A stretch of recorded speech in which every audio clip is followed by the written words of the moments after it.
Have you ever stood in front of your slow cooker on a hot summer evening and wondered where this idea even came from? Who first decided that the best answer to a sweltering kitchen was a pot that cooked dinner while you lived your life? These are the 25 most beloved slow cooker recipes of the 1970s.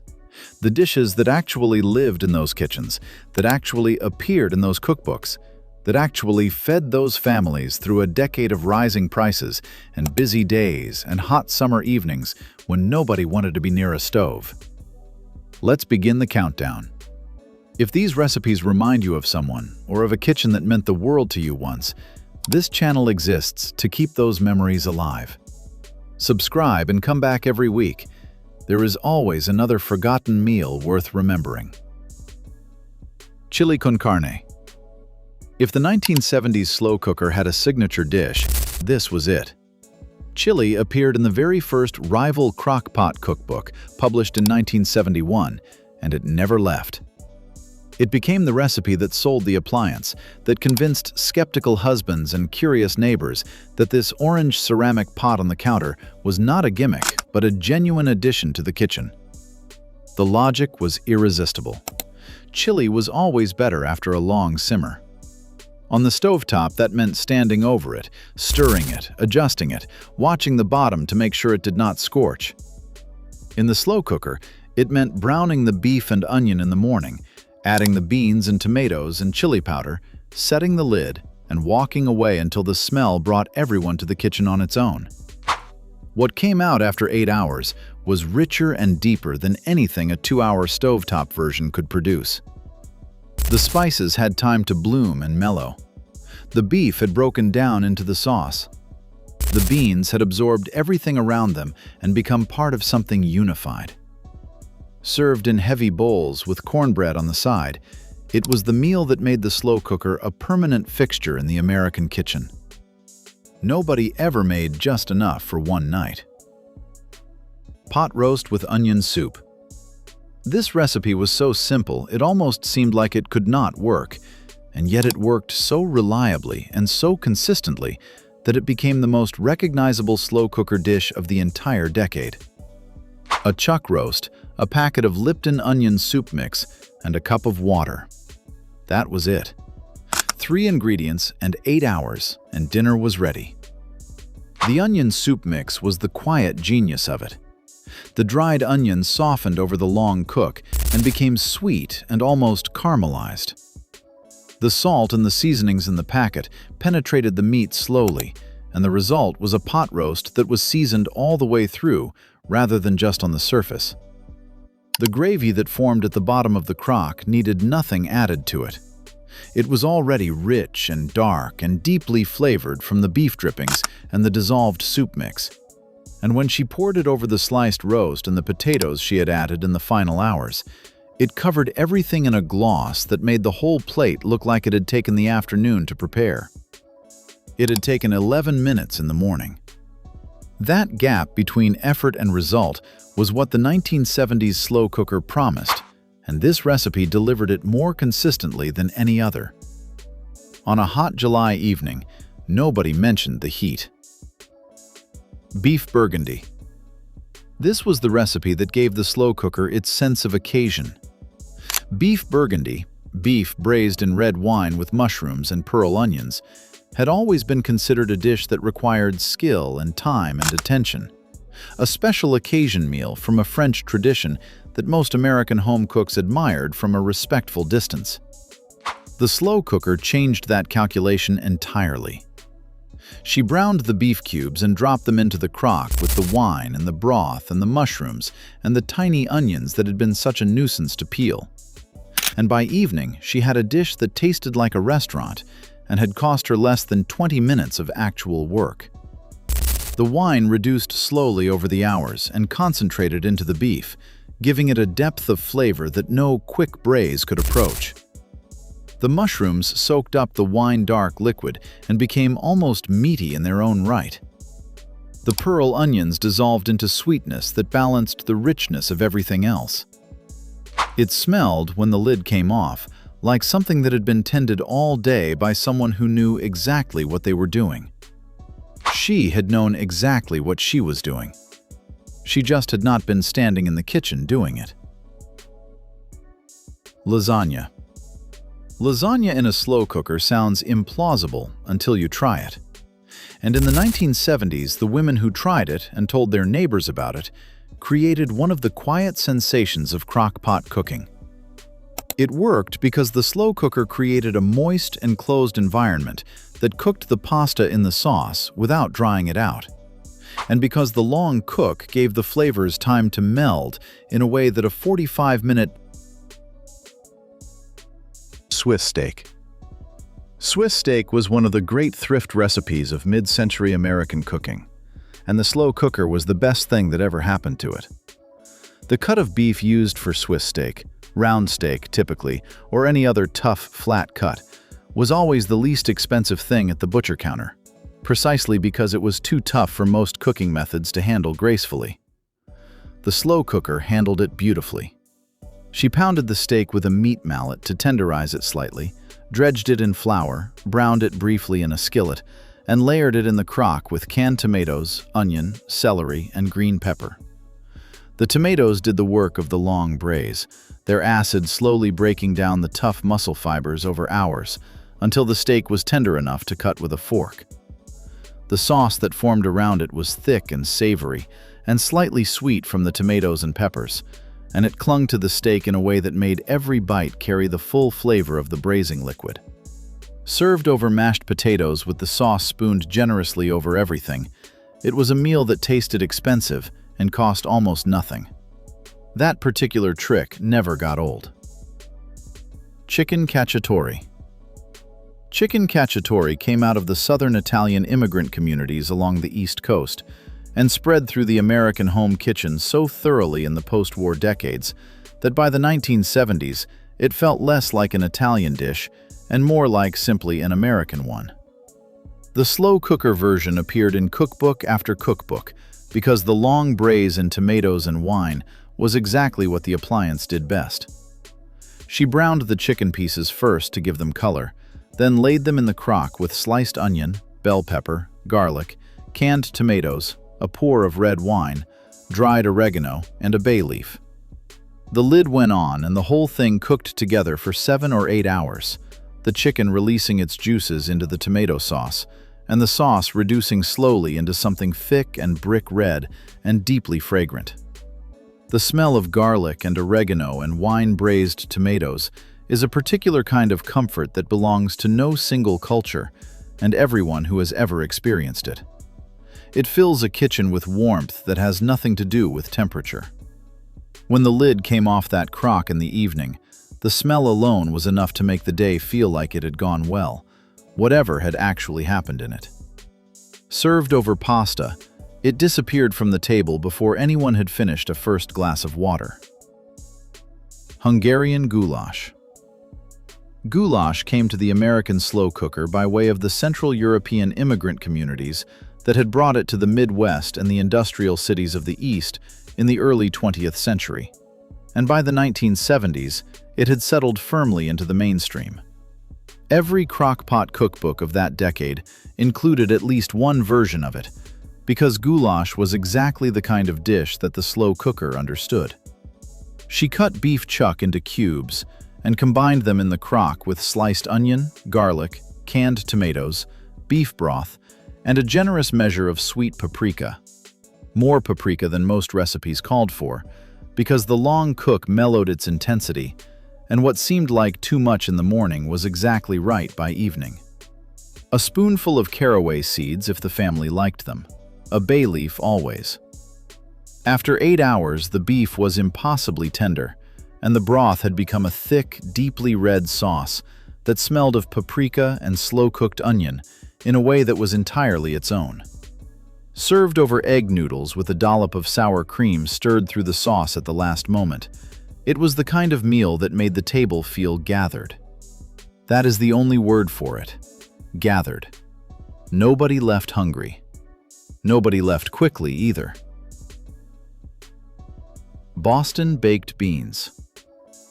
Boston baked beans had been cooked low and slow since colonial times, traditionally in a ceramic pot buried in the coals of a dying fire to cook overnight.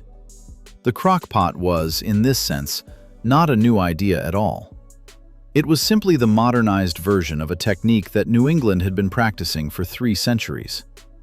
She soaked the navy beans overnight, drained them in the morning, and combined them in the crock with salt pork, molasses, brown sugar, dry mustard, onion, and enough water to cover.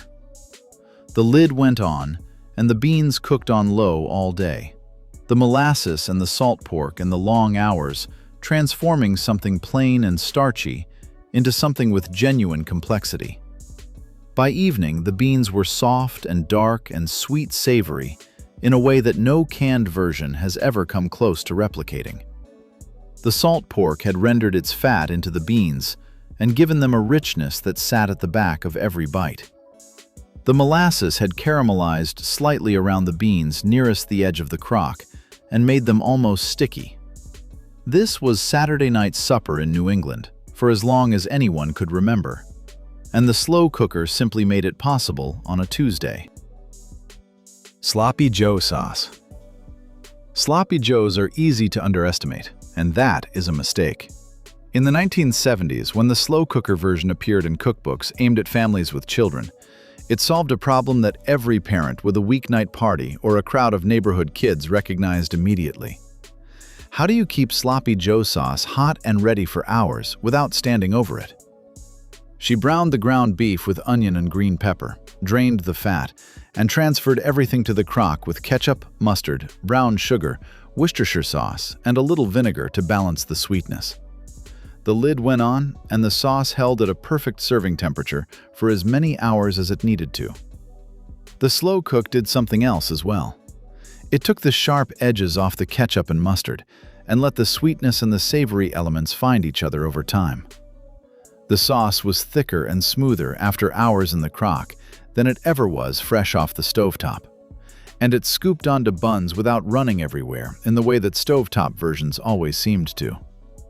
At a table full of children, that mattered more than anyone who was not at that table might understand. Ham and split pea soup. Every household that cooked a ham on Sunday had this soup by Monday or Tuesday, and the slow cooker made it inevitable. The leftover ham bone, still carrying more flavor in its marrow and its scraps than most people realized, went into the crock with a pound of dried split peas, onion, carrot, celery, and enough water to cover everything by several inches. No soaking of the peas was required. Split peas were one of the few legumes that could go into a slow cooker dry and emerge fully cooked 8 hours later. And the gentle heat was actually better for them than the stovetop boil that so often turned them to paste before the broth had time to develop flavor. What came out was thick and green and smoky and deeply satisfying, with shreds of ham throughout and a richness that came entirely from the long, patient extraction of everything the bone had to give. The smell that filled the house during those hours was one of the most specific smells in all of 1970s American cooking. Warm and savory and faintly sweet, the smell of nothing going to waste. She made this soup because it was practical. She kept making it because nobody ever turned it down.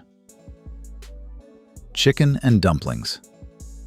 Chicken and dumplings was one of the oldest comfort dishes in the American South, and the slow cooker version became one of the most discussed recipes in crock-pot cookbooks of the 1970s because the technique for the dumplings was specific and required explanation. She cooked the chicken with broth and vegetables on low for 6 hours until the chicken was completely tender and falling off the bone. She removed the chicken, shredded the meat, and returned it to the broth.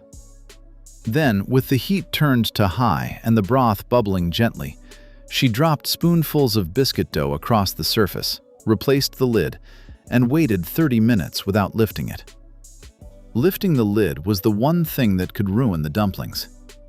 After 30 minutes, they had puffed into soft, pillowy rounds that sat half-submerged in the golden broth and had absorbed it from beneath while steaming from above.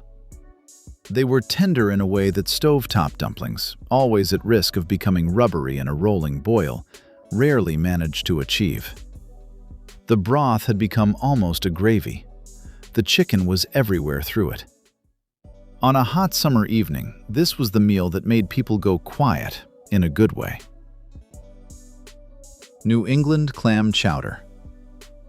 New England clam chowder has been made in countless ways over the centuries, but the slow cooker version that appeared in 1970s cookbooks was specifically designed to produce a chowder that was thick and creamy and deeply flavored without requiring the constant attention that stovetop chowder demanded, particularly the watchfulness required to keep the cream from scorching. She combined clams with diced potato, onion, celery, salt pork or bacon, clam juice, and broth in the crock, and cooked everything together on low until the potatoes were completely tender. Then she stirred in heavy cream and returned the lid for just 30 minutes to warm the cream through without boiling it. That final step was where stovetop chowder so often went wrong. In the slow cooker, it went right almost automatically.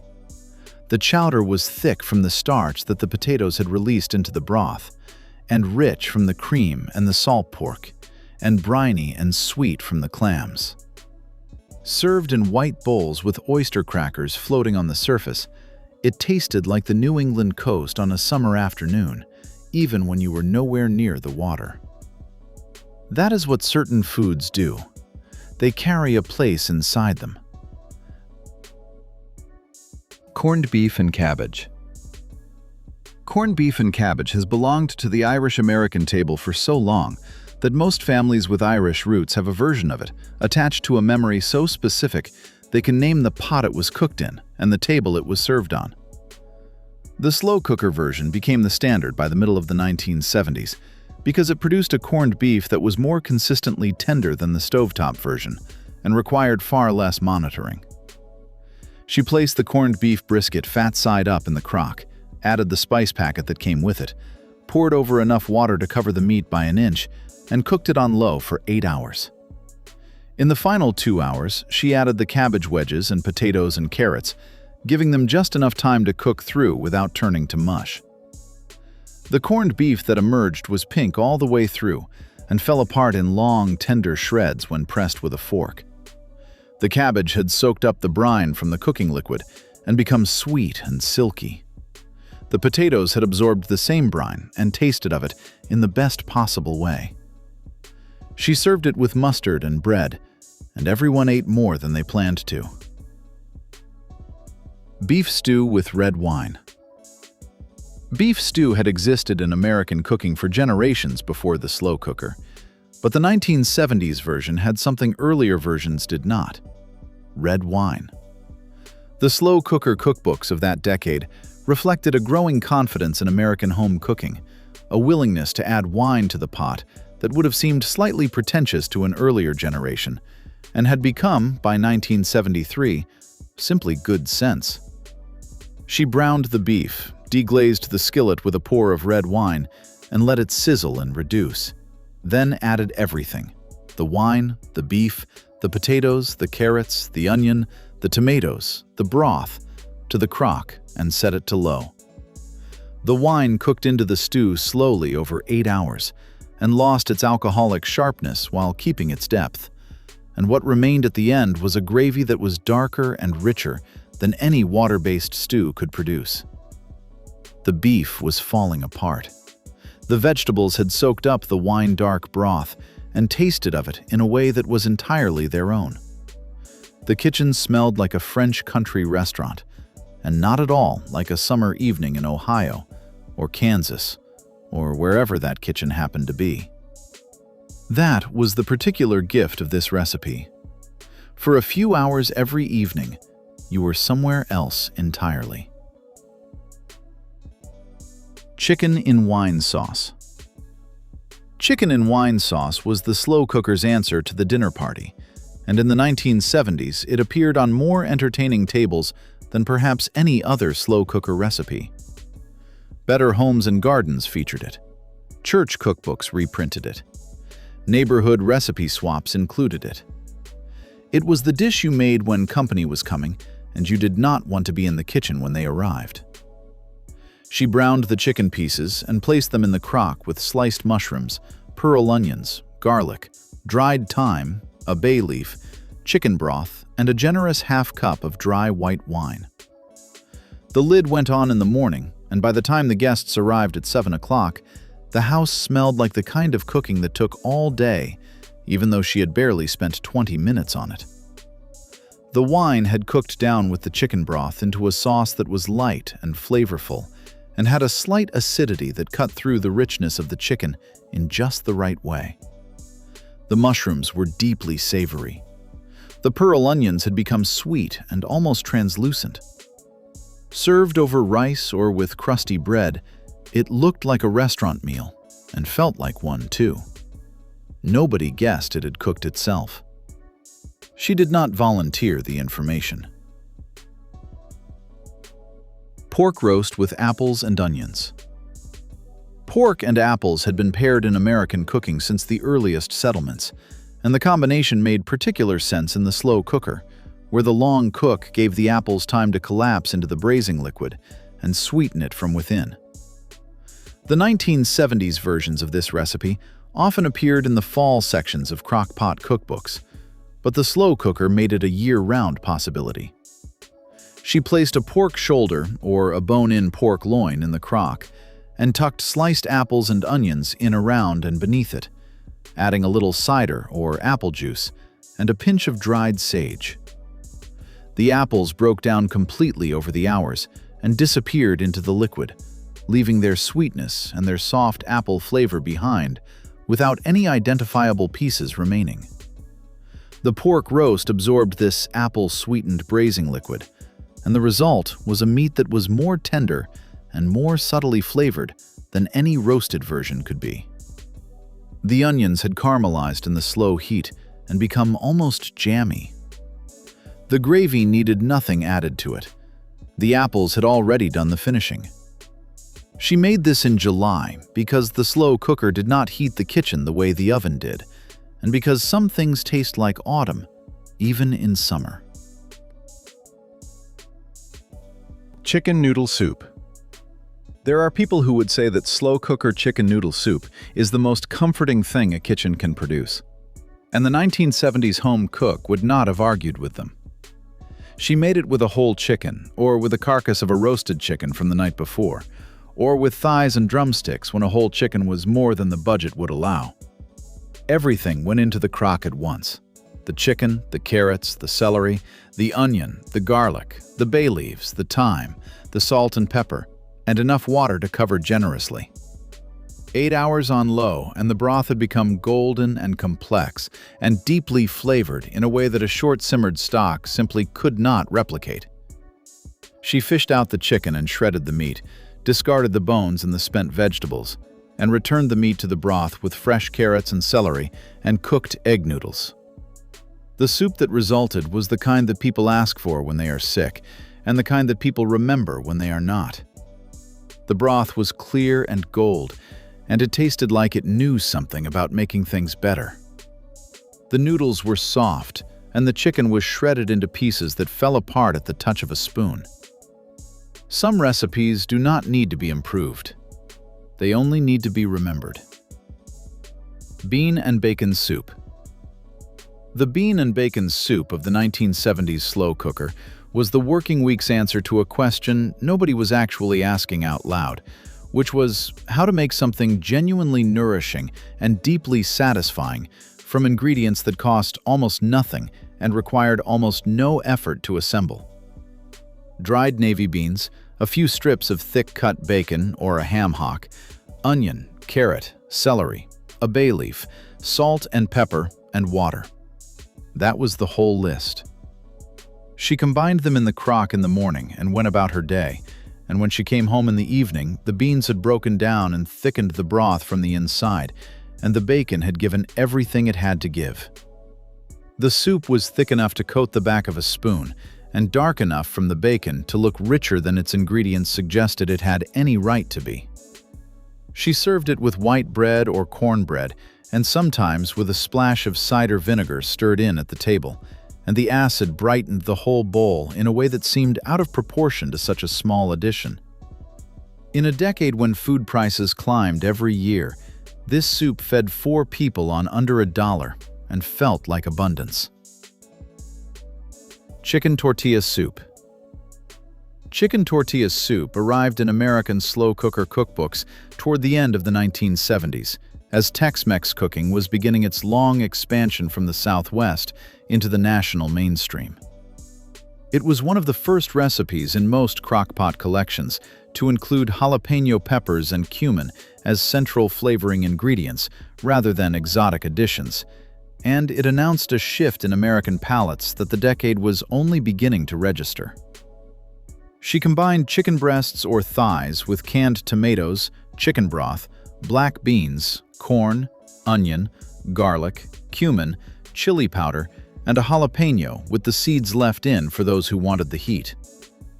The lid went on, and the chicken cooked until it shredded easily with 2 forks, which she did directly in the pot, letting the shredded meat fall back into the broth and absorb even more of the spiced liquid around it.